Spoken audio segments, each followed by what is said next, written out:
What happens when a royal walks into the room and no one bows? At the prestigious Envision 2025 Global Summit, a stage where the world's biggest innovators, executives, and influencers gathered to shape the future, something completely unexpected unfolded. Cameras were rolling, dignitaries were watching, journalists were sharpening their pens, but no one was prepared for the moment that would send shockwaves across social media and news outlets around the world. Prince Harry, once known as His Royal Highness the Duke of Sussex, stepped up for what was supposed to be a proud, legacy-defining speech. 80% of tourism's value is tied to nature. And nature is worth more when our coral reefs and forests thrive, when our rivers are unpolluted and our wildlife. A spotlight moment about sustainability, his charity work, and his vision for a better world. But instead of applause or royal fanfare, what he got was a public slap in the face, figuratively speaking. When Chinese business executive and high-profile host Jane Sun introduced him on stage, she made no mention of his royal status. Not even a simple prince. She referred to him as Mr. Harry Windsor. That's right, Windsor, like any regular British citizen. At first, the room didn't seem to notice, but Prince Harry did. His expression said everything. What followed next left even his critics stunned, because within minutes of taking the stage, Harry did something completely unthinkable.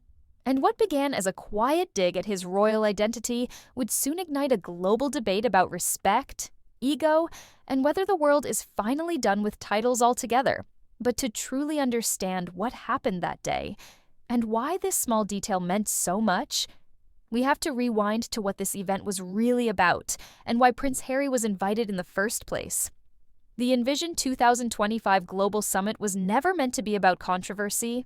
Hosted in the heart of Shanghai, it was a forward-thinking forum designed to tackle some of the world's most pressing problems, from climate change and ecotourism to the future of sustainable global travel.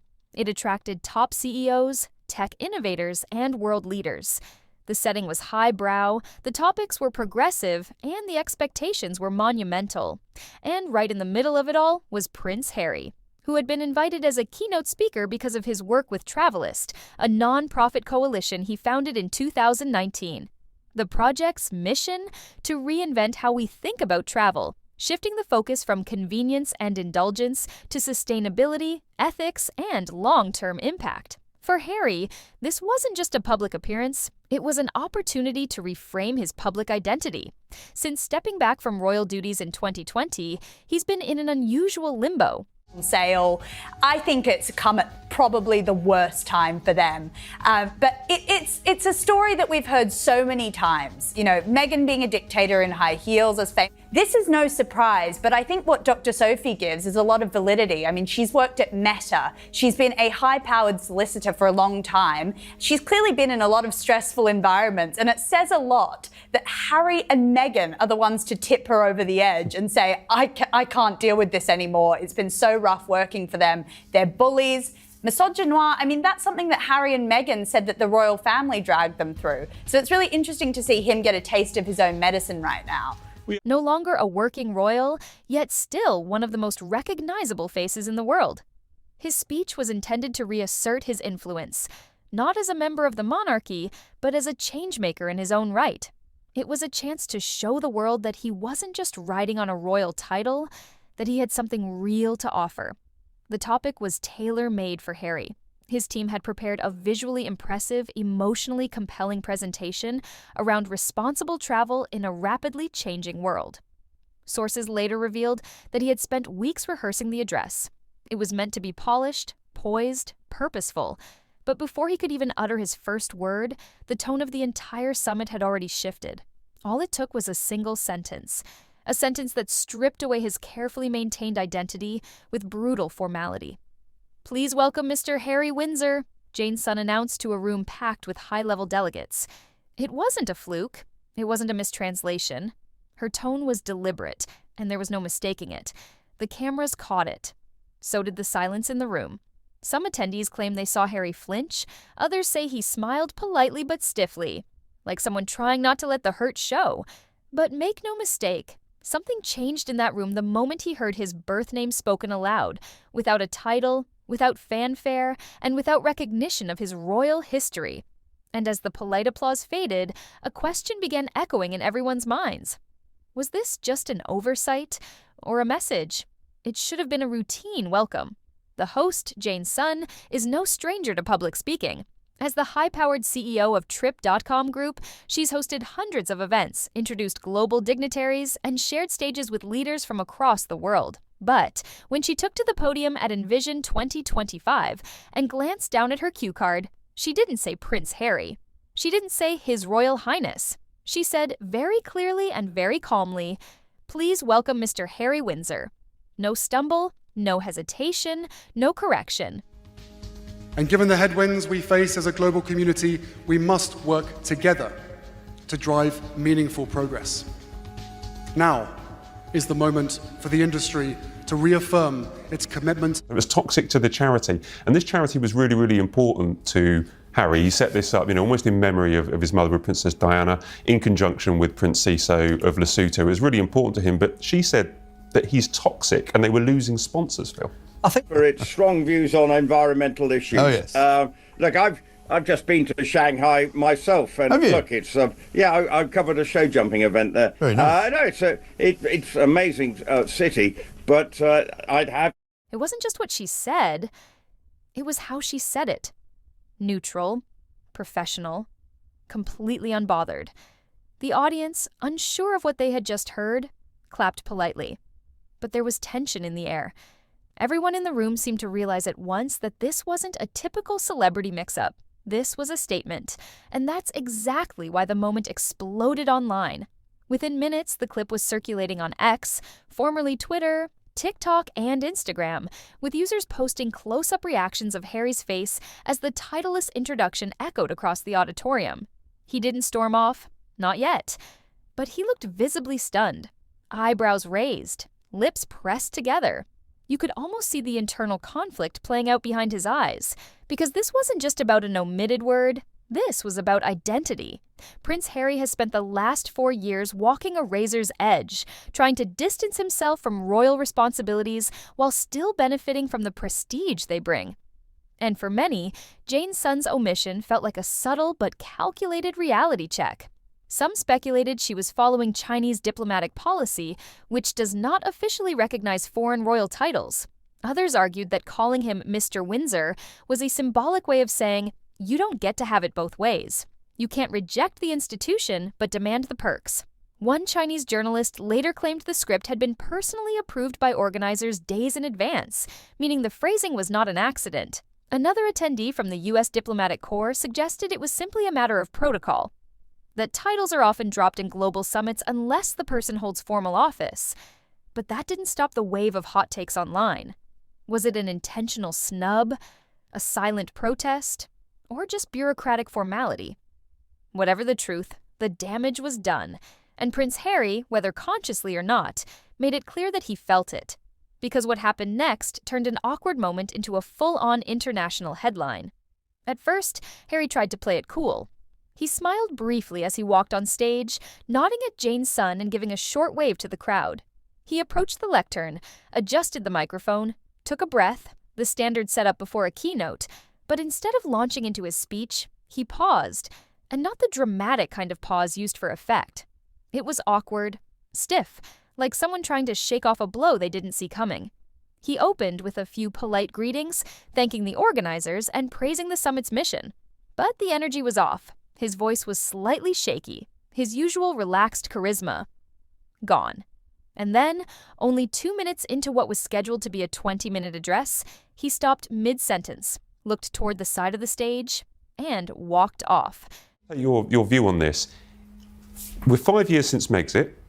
The Queen said you can't have a hybrid situation, you can't be half in, half out. Is this incident here that Dr. Sophie has highlighted, does this justify what the... She saw the dangers of commercialising the royal family, combining a sort of a hybrid model of doing royal jobs and cashing in with commercial stuff, and that's exactly the sort of thing that she was trying to avoid. That's exactly the thing that she told them not to do, and that's what happened.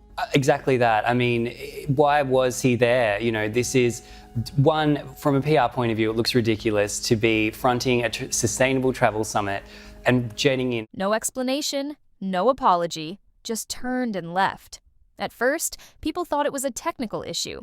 Maybe his mic had malfunctioned, or there was an urgent problem backstage. But it quickly became clear that something deeper was at play. Behind the curtain, Harry's team scrambled. One aide was seen rushing toward him. Another tried to retrieve the speech papers he'd left behind. The audience, confused, stayed silent. Some began filming, others just stared. Social media erupted within the hour. Clips of Harry's short-lived speech and the now infamous walkout were everywhere. Some users defended him, saying it was a natural reaction to a public humiliation. Others mocked him, accusing him of being entitled, fragile, or unable to handle real-world settings where royal titles don't matter. The hashtag started trending almost instantly. Sank Windsor walkout, der titleless tantrum, chamber your highness. Who but the most viral video came from a Chinese attendee who captured the moment Harry walked backstage. In it, he can be seen turning to a staff member and, though the audio is muffled, he appears to say something along the lines of, "They knew exactly what they were doing." That one sentence reignited speculation. Was he angry at the organizers? Embarrassed? Hurt?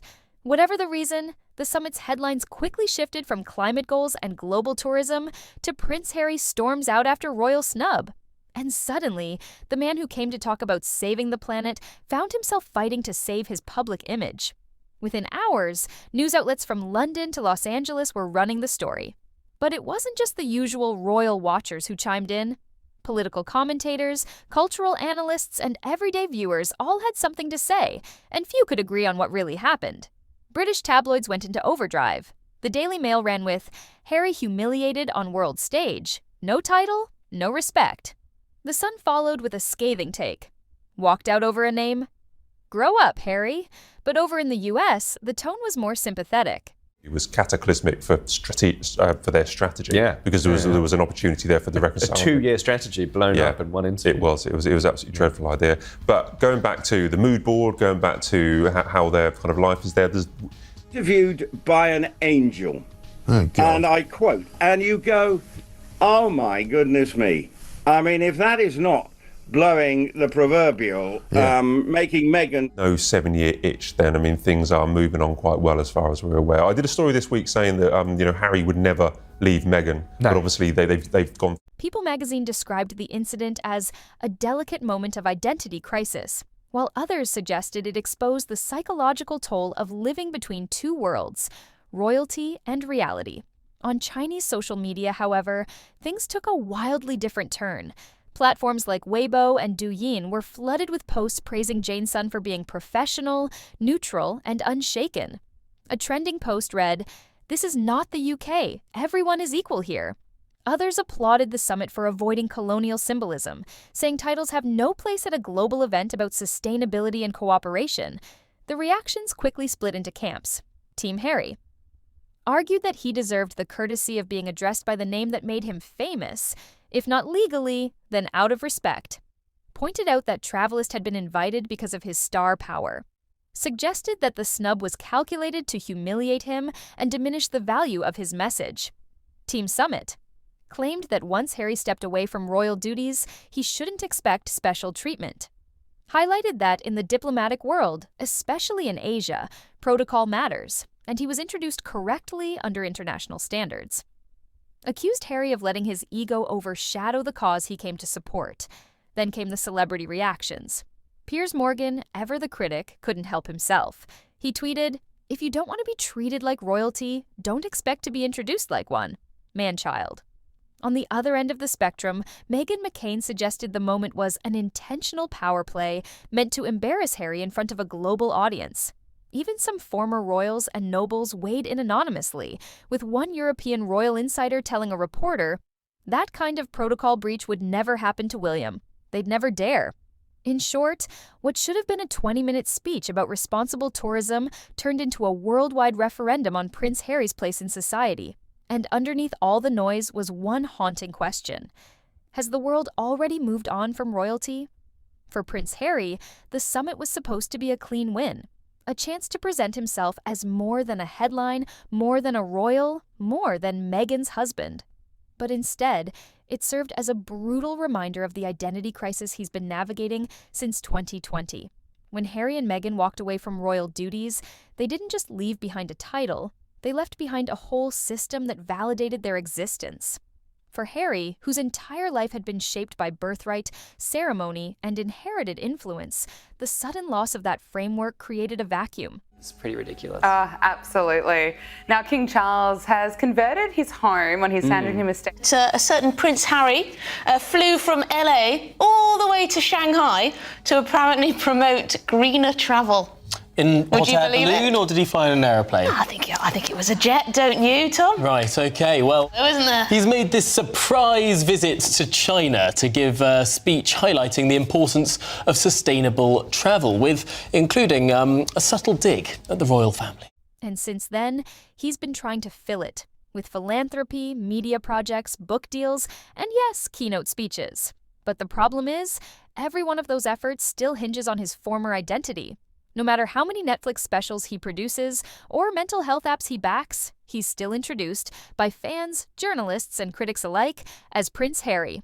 That name is his currency. It's what gets him in the door. So when Jane's son used Mr. Harry Windsor, a name that sounds more like a mid-level bank manager than a former royal, it hit a nerve.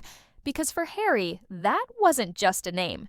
It was a demotion. It sent the message, you're not royalty here. You're just another speaker. The incident also highlighted a deeper issue.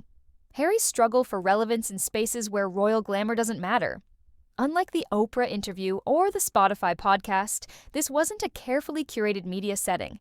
This was a corporate, international event where protocol and power play out differently. And the fact that Harry walked out, instead of pushing through, gave critics even more ammunition.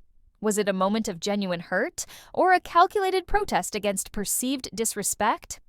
Either way, it reignited questions about his public persona. Can he ever truly stand on his own without the palace behind him? Or will every room he enters, every stage he steps on, carry the ghost of his title no matter how far he runs from it? What happened in Shanghai was more than a misstep. It was a mirror, reflecting exactly how the world sees him, and how far he still has to go to be seen as more than just the spare who quit. To anyone who's followed Prince Harry's journey, what happened at the Envision 2025 summit wasn't just a one-off embarrassment. It was the latest chapter in a long, painful pattern of identity clashes, media scrutiny, and broken protocol. Because Harry's never had an ordinary life. But over the past few years, he's been fighting to become an ordinary man on his own terms. We saw it during his explosive Oprah interview with Meghan Markle, when the couple peeled back the curtain on royal life and exposed deeply rooted family tensions, racial bias, and mental health struggles.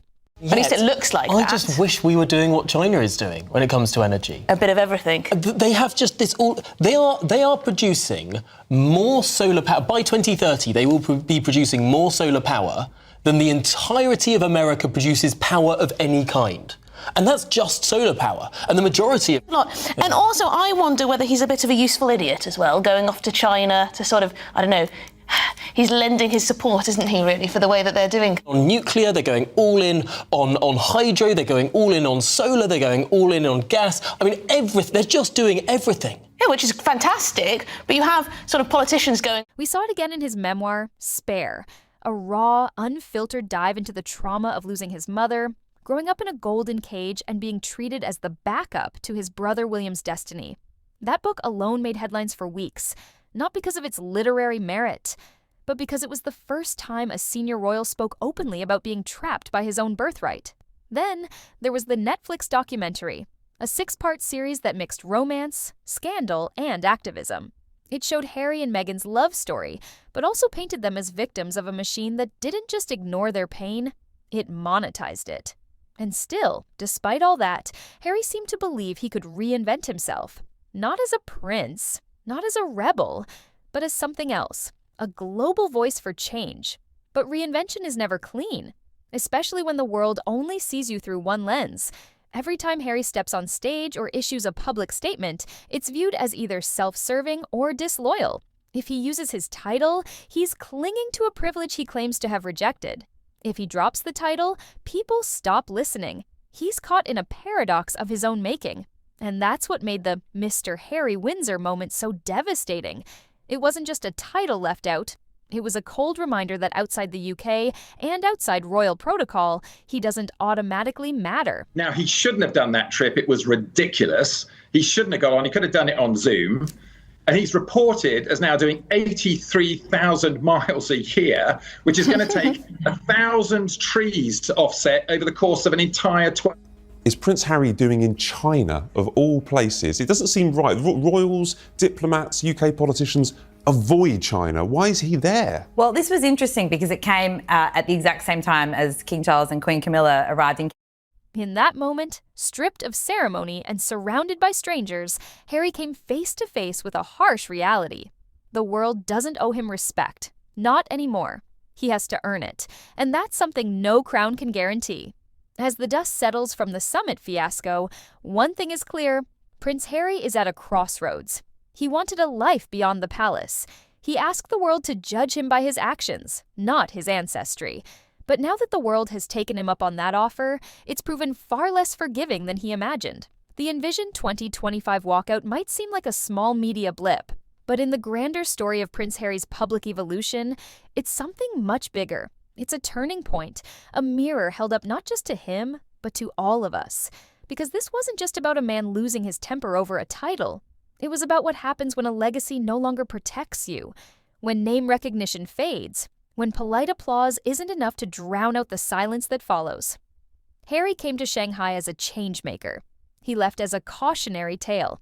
And whether you see him as a victim of royal rigidity or a man crumbling under the weight of his own contradictions, one truth remains. In today's world, where fame is fleeting and respect is earned, even a prince can be reduced to a name on a cue card. The question now isn't whether he'll bounce back. He always does. The real question is, next time Harry takes the stage, will anyone be listening?